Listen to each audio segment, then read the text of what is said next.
కథ జంఝాటం. రచయిత శ్రీను కుడుపూడి. 2022 ఏప్రిల్ సాహిత్య ప్రస్థానంలో ప్రచురితమైన ఈ కథ మీకోసం. ముసురు పట్టింది. రాత్రనంగా మొదలైన వాన తెల్లగా తెల్లారినా తెలిపివ్వలేదు. వానతో పాటే సన్నగా మొదలైంది మా వాదోపవాదన. రాత్రంతా చిలికి చిలికి తెల్లారేసరికి ఉధృతమై చివరాఖరికి కన్నీటి వరదైపోయింది మహా. తుఫానులో చిక్కుకున్న లంక తోటలా ఈసురోమంటుంది ఇల్లు. తన మనసు నుండి నన్ను వెలివేసి మొహాన్ని అటువైపుకి తిప్పుకుని మూగగా రోధిస్తున్నామే. వీధి గుమ్మం దాటి వీధిలోకొచ్చాను. హోరున కురుస్తుంది వాన. గమ్య నిర్ధారణ లేని నా అడుగులు నిర్లక్ష్యంగా పడుతున్నాయి. ఎడతెరిపి లేని ఆలోచనలు నన్ను ఉక్కిరిబిక్కిరి చేస్తున్నాయి. అసలు నేనేమన్నానని ఇంత రాద్దాంతో? ఇంకొన్నాళ్ళు ఆగి చూద్దాం అని కదా అంటా. ఇంకొన్నాళ్ళు ఆగితే మాత్రం మిద్దులు మేడలు కట్టేసి రాజ్యాలు ఏలేస్తారా? తన మాటలోని నిష్ఠూరం మనసుకి తూటాలా తాకినా తప్పదన్నట్టు ఊరుకున్నాను.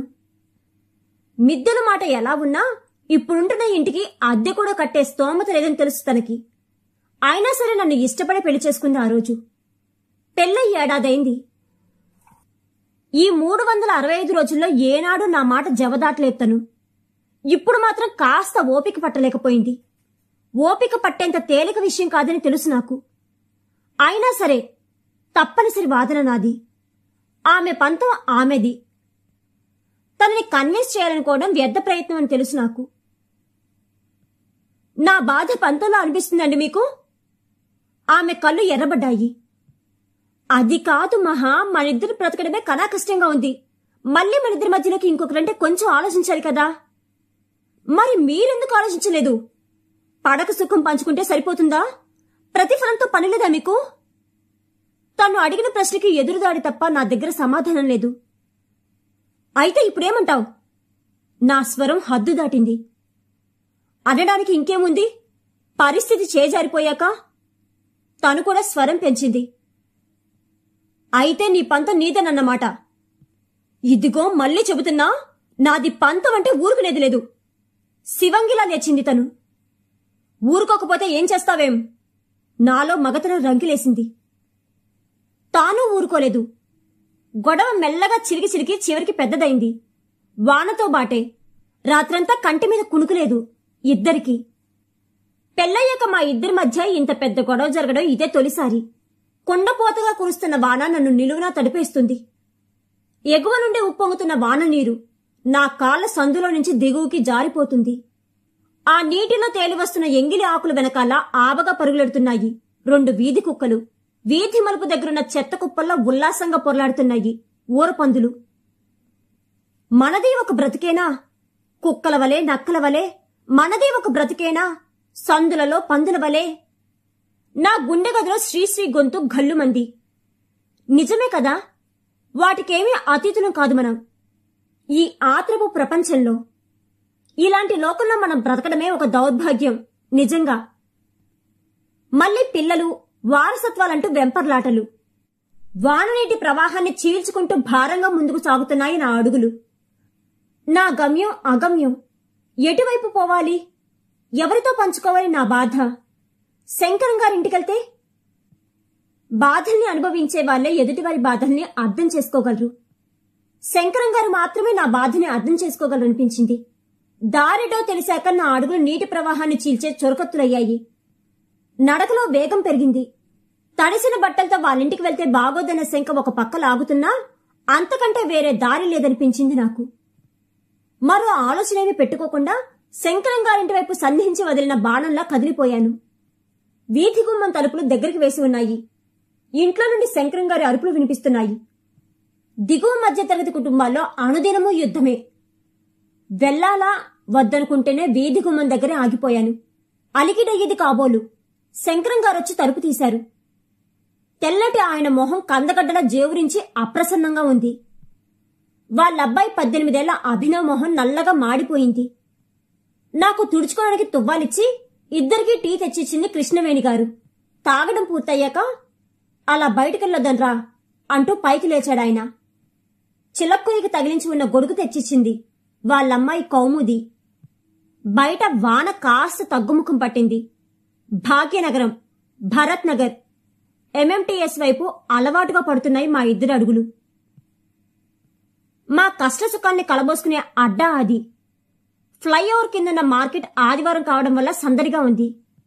సెలవు రోజు కావడం వల్ల పెద్దగా జనాలు లేరు స్టేషన్లో. ప్లాట్ఫామ్ మీద ఓ మూలన్న బెంచ్ మీద కూర్చున్నాం ఇద్దరం. సంగతేమిటన్నట్టు కళ్ళెగరేశారు శంకరం గారు. విషయం చెప్పాను. క్షణకాలం తలంచి ఆలోచనలో పడ్డ ఆయన తలెత్తి, నీవు అన్నది సబబే గాని పూర్తిగా అయితే సమర్థించలేనయ్యా అనేసి నా భుజం మీద చిన్నగా తట్టారు. ఓ క్షణకాలం ఊపిరి పీల్చుకుని వదిలి మళ్ళీ ఆయనే, చావు పుట్టుకలనేవి సహజం, మధ్యలో బ్రతుకు పోరు అనివార్యం, అన్నిటికీ భయపడుతూ కూర్చుంటే బ్రతకలేని సూరిబాబు, అంతా బానే ఉంటుందన్న భరోసాతో బ్రతికేయాలంతే అంటూ హితబోధ చేశారు. నేను నిలువులా తలాడించడం తప్ప ఇంకేం మాట్లాడలేకపోయాను. సన్నగా కురుస్తున్న వాన మళ్లీ జోరందుకుంది. నేను చూడు, ఎలాగోలా ఇద్దరు పిల్లల్ని పెంచి పెద్ద చేయలా, రేపో మాపో పెళ్లి చేయాల్సిన ఆడపిల్ల ఉంది ఇంట్లో. నీలా ఆలోచిస్తూ కూర్చున్నాను చెప్పు. అన్నిటికీ ఆ దేవుడే దిక్కనుకుంటూ నా పని నేను చేసుకుపోతున్నానంతే. నాలో ధైర్యం నూరిపోయడానికి ప్రయత్నిస్తున్నారాయన. మీరు ఓపికమంతులండి. మీ పిల్లలు కూడా మీలానే సహనపరులు. జీవితం అంటే మీ అంత సానుకూల దృష్టి లేదు నాకు. నేనే ఇలా ఉంటే నా పిల్లలు ఇంకెలా ఉంటారు? సర్దుకుపోయే మనస్తత్వాలు ఉంటాయో లేవో. నా సంశయాన్ని బయట పెట్టాను. ఏది ఏమైనా కాని మనుషులుగా పుట్టాక పెళ్లి పేరంటవయ్యాక మన కర్తవ్యం మనం నిర్వహించాలయ్యా. పిల్లల్ని కాండం అనేది మన చేతుల్లో ఉంటుంది గాని వాళ్ళ బుద్ధునైతే మాత్రం దైవాధీనం. అంతెందుకు, ఇందాకటి వరకు నీలాగానే అనుకున్నానయ్యా. నా పిల్లలు సంస్కారవంతులు, సహనపరులు అని. తాను కొనివ్వమన్న ల్యాప్టాప్ ఇప్పట్లో కొనలేనన్నానని నా కొడుకు ఏమన్నాడు తెలుసా? అంత చేతకానోళ్ళు నన్నెందుకు కన్నారని అడిగాడయ్యా. అంతకంటే ఇంకేం సమాధానం లేదు నా దగ్గర. ఆ క్షణం ఏం మాట్లాడాలో అర్థం కాలేదు నాకు. పిచ్చిగా అరవడం తప్ప ఇంకేం చేయలేకపోయాను. అంతకంటే ఇంకేం సమాధానం లేదు నా దగ్గర. ఆయన కనుకొలకుల్లో సన్నటి కన్నీటి పొర లీలగా కదలాడింది. అప్పటిదాకా తెచ్చిపెట్టుకున్న ధైర్యం ఎటుపోయిందో గాని మనిషి ఒక్కసారిగా డీలా అయిపోయారు. దిగువ మధ్య తరగతి కుటుంబాల్లో ధైర్యం చేసుకోవడం, మళ్లీ పోగొట్టుకోవడం ఎంతసేపు? కొంచెంగా తేలికవుతున్న నా గుండె ఆయన్ని అలా చూశాక మళ్లీ బరువెక్కింది. నేను చిన్నాడిని కాబట్టి నా భుజం తట్టి ధైర్యం చెప్పారాయన. అంతటి పెద్ద ఆయన్ని ఎలా ఓదార్చాలో అర్థం కాలేదు నాకు. చాలాసేపు మాటలు కరువయ్యాయి మా మధ్య. చాలాసేపటి తర్వాత ఆయనే గొంతు సరిచేసుకుని, ఇవన్నీ మనలాంటోళ్ల బ్రతుకుల్లో మామూలేనయ్యా. ఇందాకేదో పిచ్చిగా వాడి మీద అరిచేశాను గాని, కాకపోతే వాడు అడిగింది కొనివ్వాల్సిన అవసరం ఎంతైనా ఉందయ్యా. ఒకప్పుడు నేను చదువుకునే వయసులో చదువుకి పలకా బలపమే కనీస అవసరం. మీకైతే పెన్ను పేపరు, మరిప్పుడు ల్యాప్టాప్ కూడా వీళ్ళకి అంతే అవసరం. కాకపోతే మన ఆర్థిక స్థితి బాగోక మన కంటికి అదొక విలాస వస్తువుగా కనిపిస్తుందంతే. ఏ మాట కామాటే చెప్పుకోవాలి గాని డబ్బున్నోళ్ళ పిల్లలతో పోల్చుకుంటే మన పిల్లలు రత్నాలయ్యా. ఏదో ఆవేశంలో ఏదో ఓ మాట అనేసినా మన కష్టాలని కన్నీళ్ళని వాళ్ళు అర్థం చేసుకున్నంతగా ఇంకెవరూ అర్థం చేసుకోరయ్యా. అది సరే గాని సాయంత్రం మన బాసు కొడుకు పుట్టినరోజు పండగ సంగతి గుర్తుందా లేదా నీకు అని అడిగారు. గుర్తు పెట్టుకోకపోతే ఇంకేమైనా ఉందా? ఇంతకీ మీరు వస్తున్నారా? వస్తే గనక ఇద్దరం కలిసిపోదామండి అన్నాను. రాకపోతే కొంపలంటుకు పోవు. అసలే యజమాని కొడుకాయే. వాళ్ళ మనోభావాలు దెబ్బతింటే మనం బ్రతికి బట్టగట్టగలమా చెప్పు? కాస్త విరక్తిగా నవ్వాడాయన. ఇంతకీ మన నా డబ్బున్న జనాల మధ్యలో ఎవరైనా గుర్తుపడతారంటారా? సందేహం వెళ్లబుచ్చాను నేను.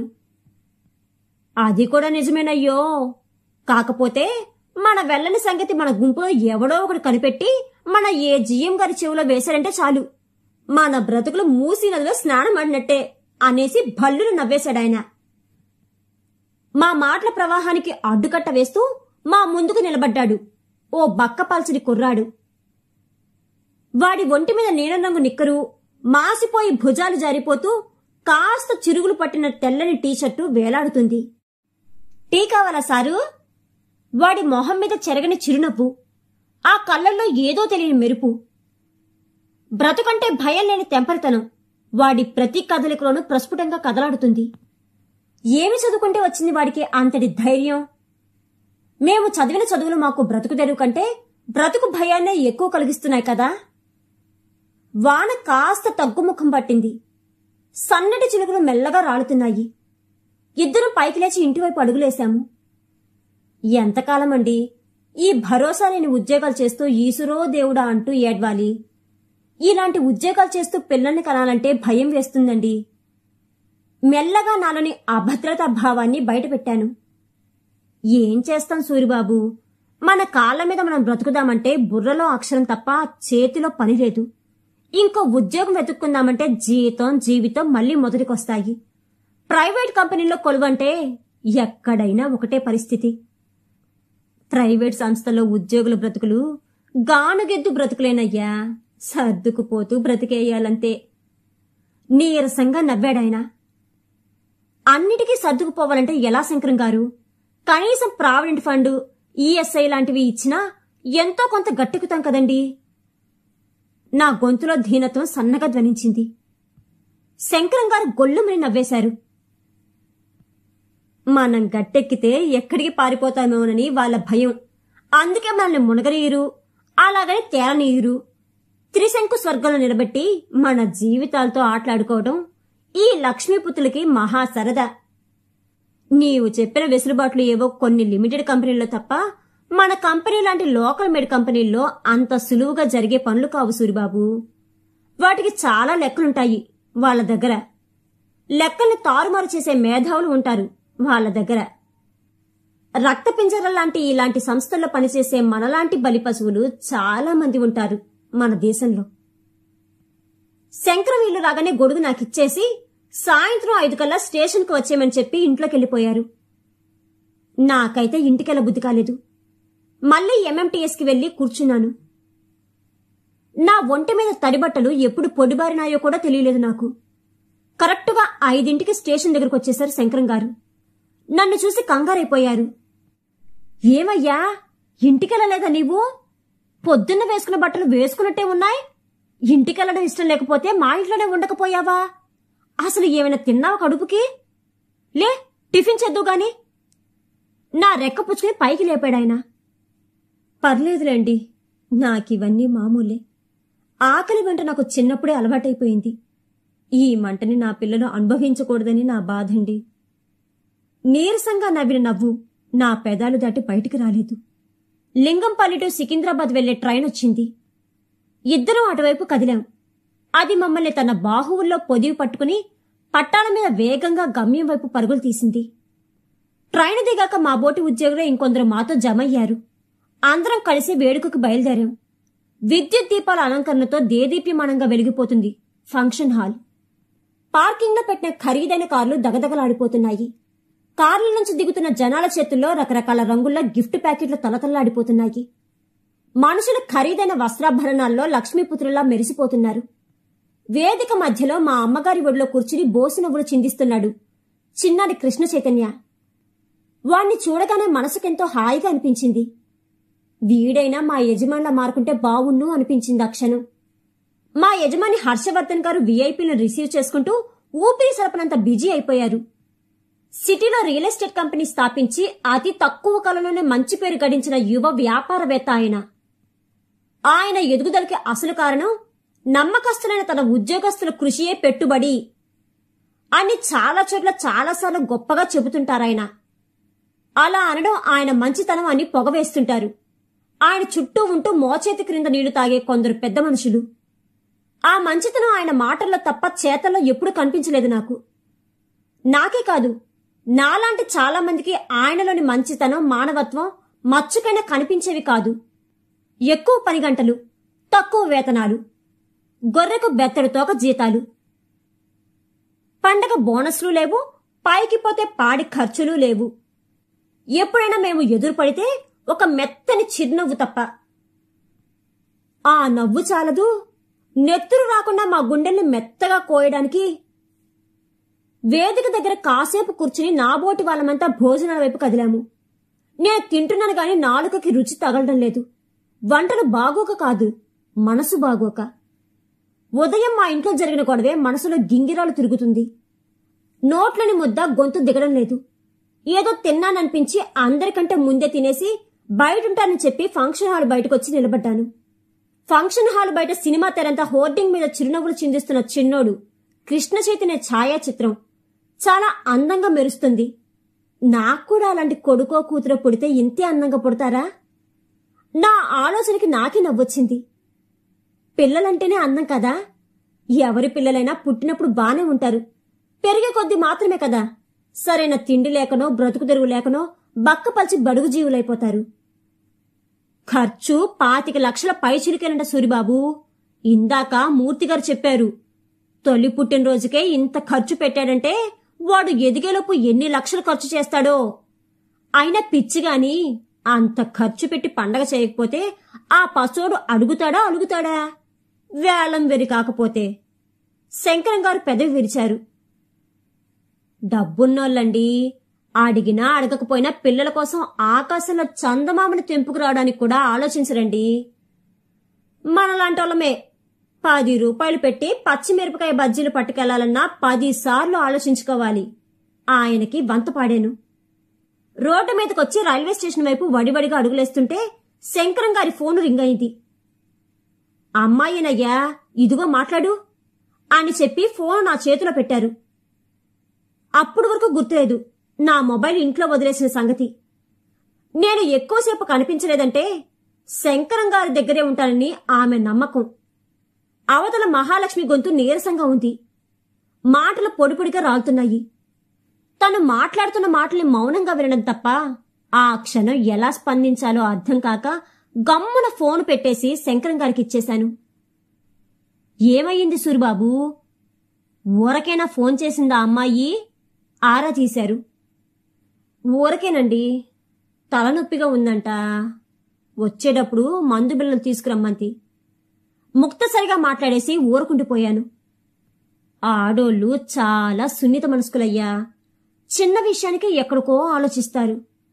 అలాంటిది ఇలాంటి విషయాల్లో నిర్ణయం తీసుకోవాలంటే ప్రాణ సంకటమే పాపం. శంకరం గారి గొంతులో సానుభూతి ధ్వరించింది.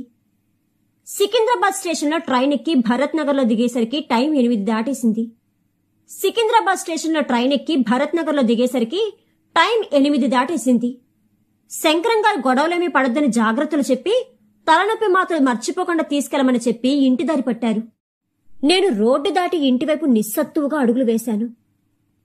దారి మధ్యలో ఆగి నాకు తెలిసిన మందుల షాపు అతన్ని మహా అడిగిన మందులు అడిగి తీసుకున్నాను.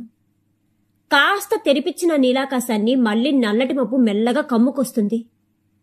ఇంటివైపు అడుగులు భారంగా పడుతున్నాయి. వీధిలో కుక్కలు ఎందుకనో గోలగోలగా ఏడుస్తున్నాయి. మా ఇంటి తలుపులు బార్లా తెరిచే ఉన్నాయి. ఇంటి మధ్యలో శోకదేవతలా కూర్చుంది మహా. ఆమె మొహం ఏడ్చి ఏడ్చి వాడిపోయి ఉంది. నన్ను చూడగానే కసాయివాడు ముందు మెడచాసి నిలబడ్డ గోమాతలా నిస్సహాయంగా తలంచుకుని మందుల కోసం చేయి చాసిందామె. నాకు తల కొట్టేసినట్లయింది. సిగ్గుతో మొహం కుచించుకుపోయింది. తలంచుకోవాల్సింది నువ్వు కాదు మహా, నేను. నన్నింత పిరుకోణ్ణి చేసి చివరాకురికి కసాయివాడిగా మార్చేసిన ఈ పెట్టుబడిదారి వ్యవస్థ, దాన్ని భుజాలకెత్తుకునే సర్కారోళ్ళు, వాళ్ళని ఓట్లేసి గెలిపించే ఈ డాబుసిరి జనాలు. నా మనసులో మాట గొంతు దాటలేదు. నేను తెచ్చిన మందుల పొట్లం ఆమె చేతిలో పెట్టాను. పొట్లం విప్పి చూసిన ఆమె కళ్ళల్లో మెల్లగా దిగులు మేఘాలు కరిగి కన్నీరవడం చూశాను. ఆమెనలా చూసి తట్టుకోవడం నా వల్ల కాదనిపించి బయటకొచ్చి నిలబడ్డాను. నీలాకాశంలో మబ్బు కరిగి హోరుమంటూ వాన మొదలైంది. బయట పెలపెలమంటూ ఉరుములు మెరుపులు, ఇంటి లోపల బోరుమంటూ మహా ఏడుపు. వాన హోరులో మహా ఏడ్చిన ఏడుపు కలకలిసిపోతుంది. ఈ క్షణమో మరుక్షణమో వాన చాగిపోవచ్చు. మహా మాత్రం నిత్యం వర్షిస్తూనే ఉంటాది కొన్నాళ్ల పాటు. మహా నెల తప్పిన విషయం మా ఇద్దరితో పాటు శంకరం గారొక్కరికే తెలుసు. రేపు ఎప్పుడైనా ఆయన గుర్తొచ్చి అమ్మాయికి ఇప్పుడు ఎలా ఉందోయ్, ఇప్పుడు ఎన్నో నెల అని అడిగితే, మొన్నొక రోజు అనుకోకుండా గర్భస్రావం అయిపోయిందండి అని చెప్పి తప్పించుకుంటే సరి, సమస్య తీరినట్టే. ఎలాంటి మచ్చ లేకుండా ఈ సోకాల్డ్ సొసైటీలో నిర్దోషిగా దర్జాగా చలామణి అయిపోవచ్చు నేను.